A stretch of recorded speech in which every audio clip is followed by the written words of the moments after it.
Hi, welcome back to another One Punch Man Road to Hero video. If this is your first time to my channel, go ahead and one punch that subscribe button. And today, we're just going to go ahead and talk about some of the just basic information in the game. We're going to first look at the team here, and we see attributes here. There's these main attributes. Oops, let me get rid of that. Hit points, attack, defense, crit damage, penetration, accuracy, initiative, critical resistance, damage resistance, persistence, and resistance. Now, what are all these things? Now, if you click this information button in the upper right hand corner, you can actually go through and look at what all of these things are. And so we're just going to go ahead and go through these things. Attack determines the amount of damage dealt to the target. Pretty straightforward. Health points is the maximum health points in combat. Defense provides a constant damage reduction rate. Critical hit is the chance to cause a critical hit. Oh look, these CRE, critical hit resistance, they have not been updated in the attribute description to match the new things here. So this is also going to be one of those like, why doesn't it match? Okay, so CRE is actually CRIR. Okay, so the critical hit resistance reduces the chance of receiving a critical hit. So what does that mean? So basically, crit and critical resistance kind of play against each other. I don't know the exact calculation, but I would be operating under the assumption that if you have a 50% chance for a critical hit and the enemy has 15% critical hit resistance, then that actually reduces your critical hit chance to 35%. Now, I don't know if this is the way it operates, but based upon other games I've played, this seems to be how that interaction takes place. So if you want to avoid critical hits, increase your critical hit resistance. Now there's critical hit damage, CRD or CRID as they've updated it here. Increased damage when causing a critical hit. So critical hit already is an increased amount of damage from your normal attack damage. And how much of that damage percent increase is it? So if you have 100% critical damage, then I would be operating under the assumption that you're going to do 100% more damage than your attack. So that would be double. At least that's what my assumption is. Like I said, I don't know how the calculations are actually taking place. Just basing these assumptions off of how I've seen these experiences in past games I've played. Now, damage reduction provides incremental buff for reduction rate up to 80%. Okay, up to 80%, which means you can never have more than 80% damage reduction. So because of that, if they had 100% damage reduction, then you would take 0 damage, and they can't have you taking 0 damage, right? So I get it, right? 20% still is very low if you're only taking 20% damage. Penetration, chance to ignore enemies' defense when attacking. Now here, the penetration says it ignores enemies' defense. However, as we'll see in a little bit, penetration's actually going to ignore damage reduction as well. I don't know why they didn't indicate that here, but we'll see that on the next page when we go through some of the other nuances that the game is kind of hidden from you. They make it clear to you. I mean, they definitely present this information to you, but it's not necessarily clear because as you're going through the game and you're leveling up, you're just kind of going through the motions, and there's a lot to take in. Persistence. Now, persistence here is recovery of a certain amount of health points at the beginning of a round. So this means if you have 10% persistence, you're going to gain 10% of your health pool back at the start of a new round. Persistence is okay, but you have to survive through the round for that to work, and then 10% or 8% or 7%, 5%, whatever percentage you do end up getting of persistence, it's usually not that much, and it makes little to no difference. So unless you're going to be building a character that already has like persistence built in their kit, like a few monsters and Moomin Rider does, and then also putting a persistence set on them with a persistence primary and tons of persistence secondaries, it's really a lackluster stat. It's not something that you should be striving for. However, another caveat, when I'm talking about stats to be striving for, I'm most often talking about player versus player environment, because I'm a competitive type of player and I like to win. Right now, winning against the computer to me is not as prestigious as winning against other players. There are definitely feats that need to be accomplished in the game, and so persistence actually might have a lot more value in the player versus environment game types in the story mode than it would in a player versus player environment. So please don't disregard persistence altogether, because I'm sure it has its place, especially when you're going through really hard missions, wave after wave, battle after battle. That persistence could end up paying off. Accuracy increases the chance of causing an opponent a negative effect, burning, poison. And then it just leaves those two, right? But there's etc. There's more. There's plenty more. As well as the accuracy of the chase effect, levitation, knockdown, drive back. Oh, so it also influences the accuracy of the chase effect, levitation, knockdown, drive back. That's interesting, because it always seems to be 100% chance. Like if you knock somebody down, they get knocked down. So I'm not too sure how accuracy is going to help with that. Maybe it is going to take into consideration when it's not 100% chance, right? With active skills, it says you will knock them down, right? Or you will float them or levitate them. But with basics, it's like a 25% chance to cause one of those effects. So accuracy might actually help with that. Interesting. Resistance reduces the chance of an opponent to cause a negative effect, such as burning and poison, etc., as well as the accuracy of the chase effect, which means you might have a higher chance of resisting being levitated or knocked back. And then initiative affects the sequence of action. This is very vague, very, very vague right here. So initiative is your quote-unquote speed. However, it is not your individual character speed, but your entire team speed together. What do I mean by that? So I don't think I have any arena battles available. But your team's total initiative, if it is greater than your enemies, your characters will use their basic ability first, and that only matters for which team gets to take the first action. But it alternates. You get to move, they get to move. You get to move, they get to move. So it only affects the basic attack on the first move of the round. Once you get into round 2, the AI always favors active skills to the defending player, in which case initiative is good because you want to go first, but it has a very minimal impact overall. Definitely think that having a higher initiative when your characters are defending in arena is going to help you a lot more than having a higher initiative when you're attacking. All right, so that's been the basic on the attributes. Now if we go into missions here and we go to growth objectives, now this train more characters ongoing. This middle row here, it's 8, 9, 10. This is going to be where you can find some very useful information. Right here, penetration. Penetration of a character determines the penetration ability caused by the character's attack damage.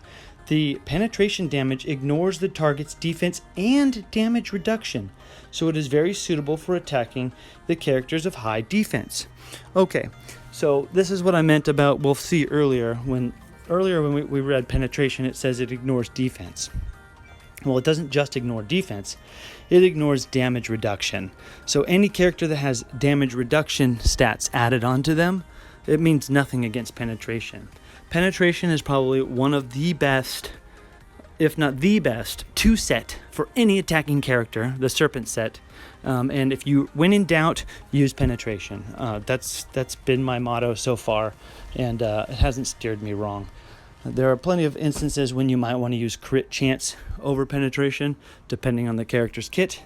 But penetration is It's great. Those are the purple numbers you see. Now we look at 9 persons. It says introduction of the attribute persistence. Persistence of a character can recover a certain amount of health points to the character at the end of the round. The character with more health points and standing in the front row is better to be trained for this attribute. Okay, so that second sentence is basically saying if you're going to use persistence, use it on your tank characters, your damage soakers. Now it's interesting here. It says it recovers health at the end of the round, whereas in the other screen it says it recovers at the beginning of the round. In either case, it's at the same time because the end of one round is the beginning of the next round, so it doesn't really matter. You still have to survive through the round for that persistence to regain your health. Initiative. Initiative of a character determines the speed of the character's attack. If the total initiative of all characters on the field is more than the other side, then the first character on your side will attack first.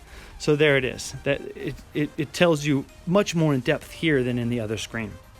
So when in doubt, don't use that little attribute button there. Come check out these things here. All right, now we introduce the ability of accuracy and resistance. Accuracy of a character determines the accuracy of the special effect, such as burning, stunning, etc. They call it stunning here, but I think that they have changed the name again. So the 1.4 update changed a lot of the names, and I don't think they were 100% on renaming everything everywhere in the game. But yes, anything that causes a detrimental effect to the enemy, accuracy will affect, and the resistance of the character will reduce the accuracy of the special effect of the opponent. So essentially, if they have an accuracy of 100%, then you have resistance of 50%. They basically have accuracy of 50%, and it's a coin flip on whether they're going to get those abilities. Now, again, this is an assumption that I'm operating under based upon how I've played other games. I don't know the actual mechanics or the calculations in which goes into the actual gameplay. All right, stunning. If an ability has a stunning effect, the stunned target will be put still, and the character who is immovable cannot release most abilities, which has a very powerful control effect. Well, there's few different types of abilities that cause stunning. So there's an actual dizziness, right? I think is what it's called. Dizziness is like your actual stun where you cannot do anything. Then Konbu has bond, which prevents pretty much everything. But then there's paralyze, which is a stunning type of effect, but you can still use your active skill to cleanse it. So stunning isn't necessarily very clear.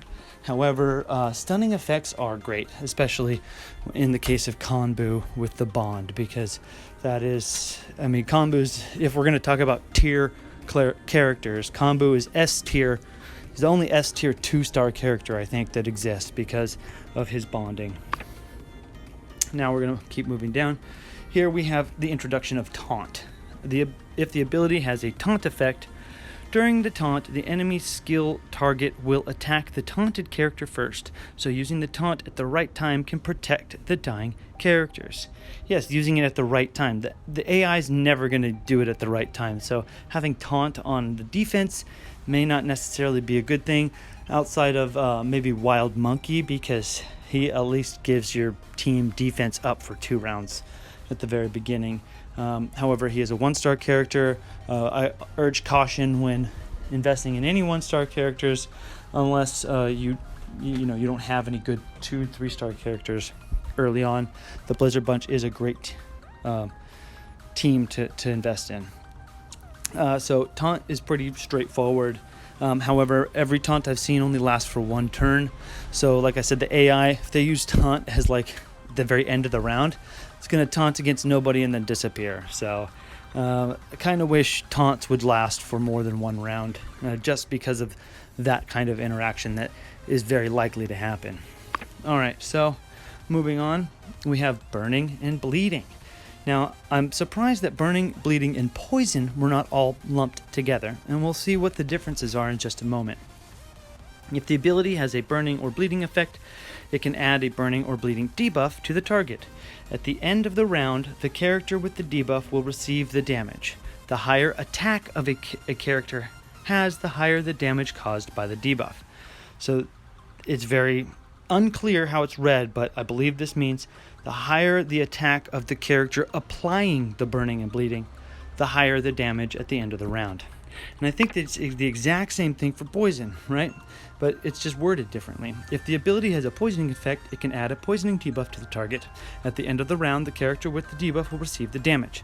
The higher attack of a character has, the higher the damage caused by the debuff. The poison duration will be refreshed if the character receives another poisoning debuff again during poisoning. Oh, wow. So that's the only difference right there between burning, bleeding, and poison. So poison actually can refresh and continue to stack more and more and more. However, I don't know if I've seen this. I'll have to look at that now, because I thought poisoning was a really cool mechanic, because there are characters, the Deep Sea King and Grorbass, which I thought would pair very well together based upon their poisoning synergy. However, based upon the fact that poisoning damage is determined on their attack, and both of those characters are seemingly tanky-ish characters. They have a persistence of 10% built into their traits, so they're meant to, soak damage. Although rereading into poison, I think that you need to accessorize them for attack and attack only, so that you can do more damage with the poison. However, caveat again, with poison, you do a limited amount of damage at the end of the round, and you have to then survive multiple rounds for the poison to build up and actually do a lot of damage. So when initially, before I got too far into the game thinking this would be a really fun strategy, it is not effective in player versus player, because there are teams out there that can kill you in one round, namely Eyelashes coupled with Metal Knight. Alright, and lastly here we have the introduction of charging. If the ability has a charging effect, it requires 1 round for charging to release the ability, and levitation, drive back, knockdown, and controlling abilities will interrupt the charging process, and the abilities with the charging effect are very powerful, so how to use those abilities depends on your consideration. Basically what they're saying is high risk, high reward. There are 2 characters that have a very decent protection when using their charge ability. One being Spring Mustachio, because he has a parry, in which he will be able to have a 50% chance to dodge the levitation, drive back, and knockdown. And then there is Armored Gorilla, which when he is charging is actually immune to levitation, drive back, and knockdown. So, congratulations to Ziki on the 3-star Carnage Kabuto. This guy is in my guild, and he's typically number 1 in Arena. He doesn't need any other 3-star characters, but congrats. Congrats, Frenchie. Yes, he's also French. Anyways, so that's been a breakdown on the different types of abilities and stuff. Now, just for giggles, another 3-star character, Silver Fang. What the heck, man? Oh.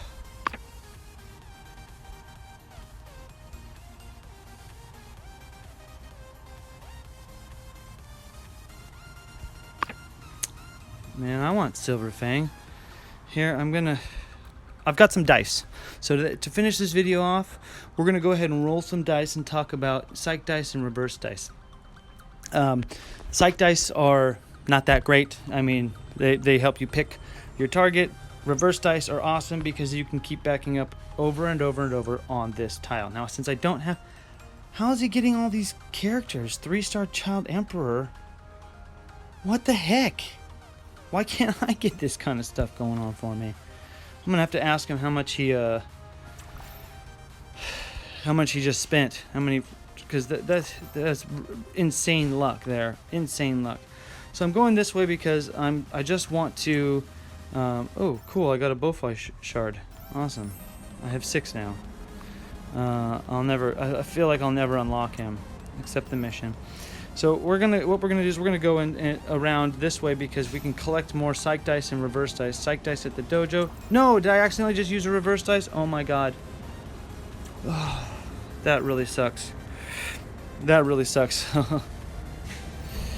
Never do that with your Reverse Dice. Here, I'm trying to talk about it and I clicking next to it and I accidentally clicked on it. Jesus Louises. Alright, so we're going to go this way. So this is where you'd use the psych dice, right? Oh, 1, 2, 3, 4, right? So we'll pick 4. And this is like the only thing psych dice are good for is to make sure you land on the times 3s. Times 3s are much better for the heroes than they are the monsters. And then see, the reason I used it is because I'm going to get another psych dice right here. Like I said, the psych dice aren't nearly as good because, yeah, if you don't land on that target this time, you can land on it next go, right? Whereas the reverse dice are very important to earn lots and lots of food. You need lots of food to level up characters. And so the House of Evolution here, this is where you can collect these coveted reverse dice. Now, if you wanted to take a shortcut, you could always not get the psych dice, but I figure if I'm already going this way, I'll get the psych dice. And then, since I still don't have enough reverse dice and I wasted one, I'm just going to go ahead and save my dice. Let me know in the comments down below what other topics you'd like me to discuss. And let me know how you're rolling your dice. Yeah, until next time, one punch that subscribe button. I'm Doja-san. Take care.